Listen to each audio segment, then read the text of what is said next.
First half நல்லா இருக்குது, second half ரொம்ப போர்.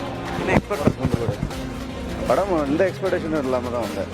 ஆனால் ஃபர்ஸ்ட் ஹாஃப் சூப்பராக இருந்தது, செகண்ட் ஹாஃப் ரொம்ப மொக்கம். படம் ஃபர்ஸ்ட் ஹாஃப் சூப்பராக இருந்தது, நல்லா இருக்கு படம்.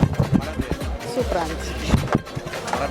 சூப்பர் நல்லா இருக்குல்ல படம் நல்லா நல்லா படம் எல்லாம் நல்லா சூப்பராக இருந்தது.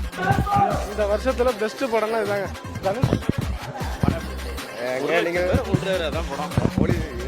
நல்லா வேற லெவலு மாசு வேற மாதிரி நான் படம் மாசுனே வேற மாதிரி படம் சூப்பராக இருக்குண்ணா. படம் வேற மாதிரி நல்லா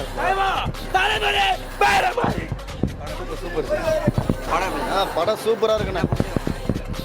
படம் என்ன பிடிச்சதுனாக்கா, தங்கச்சிக்காக ஒரு கூட பிறந்த தம்பின்னு கூட பார்க்காம துரோகம் செஞ்சதுனால நல்லா செஞ்சது. இப்போ தனுஷ் பார்த்தீங்கன்னா ஆடியோ லான்ச்சில் சொல்லியிருந்தாரு, ரசிகர்களுக்காக எனக்காக எல்லாம் பண்ணுறாங்க, ஆனால் ரசிகர்களுக்கு ஏதாவது தரணும்னா அந்த 50% நானே ஏக்கி வந்துட்டு நடிக்கிறேன்டாரு. அது எப்படி இருந்துச்சு? சமர்ப்பணமாக இருந்துச்சு ரசிகர்? சமர்ப்பணமாக இருக்கு. மியூசிக்லாம் எப்படி? அருமையாக இருக்குது, ஓகே, தரமாக இருக்குது.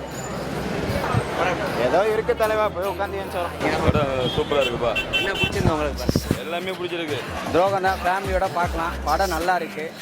எல்லாருக்கும் நடிப்பு இல்லை, தனுஷ் கொடுத்துருக்காப்புல, அதனால எல்லாரோட நடிப்பும் நல்லா இருக்கு. இப்போ ஆடியோ லான்ச்சில் பார்த்தீங்கன்னா தனுஷ் வந்து சொல்லியிருந்தாங்க இந்த மாதிரி வந்துட்டு ரசிகர்கள் எனக்கு எல்லாமே பண்ணுறாங்க, ஆனால் அவங்களுக்கான என்ன பண்ணி வச்சு இந்த 50% நானே ஏக்கி நடிக்கிறேன், அதை அவங்களுக்கு ஒரு சமர்ப்பணமாக தரேன்னு சொன்னாங்க. அவங்களுக்கு ஒரு சமர்ப்பணமாக இருந்துச்சு அந்த படம், ஒரு டெடிகேஷன் பண்ணோம். எங்களை பொறுத்த வரைக்கும் இருந்துச்சுன்னு தான் நாங்கள் சொல்லுவோம். ஏன்னா இந்த படத்தில் வந்து சாங்ஸ் நல்லா இருந்துச்சு, படமும் சூப்பராக தான் இருக்குது. ஆனால் ஃபேமிலி ஆடியன்ஸ் எல்லாரும் வந்து பார்க்கலாம் படம். 50 படம் உங்களுக்கு திருப்தி ஆகிட்டா? 50 படம் ஃபுல் மியூசிக் எப்படி இருந்துச்சு? பயங்கரமாக இருந்துச்சு. அது புயல் சொல்லுவாங்கண்ணா, பயங்கரமாக இருந்துச்சு, நல்லா இருந்துச்சு. நாங்கள் எதிர்பார்த்த விட நல்லா இருந்துச்சு. இதுக்கப்புறம் படம் பார்க்க வர ரசிகர்கள் என்ன? படம் நல்லா இருக்குது, என்ஜாய் பண்ணுவாங்க. ஏந்திரிக்க மாட்டாங்க, யாரும் ஏந்திரிக்க மாட்டாங்க.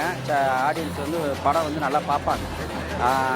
சார் வந்து அந்த அளவுக்கு படம் அவரே இயக்கி எடுத்திருக்காப்புல. படம் எப்படி இருந்துச்சு? மிரட்டிட்டாங்க ப்ரோ. என்ன பிடிச்சது உங்களுக்கு? எனக்கு எல்லாமே பிடிச்சிச்சு. அந்த ரத்தம் தெரிகிறது தான் வந்து வேற லெவலாக இருந்துச்சு. எல்லாமே நல்லா இருந்துச்சு. இப்போ ரசிகர்களுக்கு வந்து ஒரு டெடிகேஷன் பண்ணுற இந்த படத்தை அப்படின்னு தனுஷ் வந்து ஆடியோ லான்ச் சொல்லியிருந்தாரு. ஒரு டெடிகேஷனாக இருந்துச்சா படம்? எல்லாமே வேற லெவல் தான்.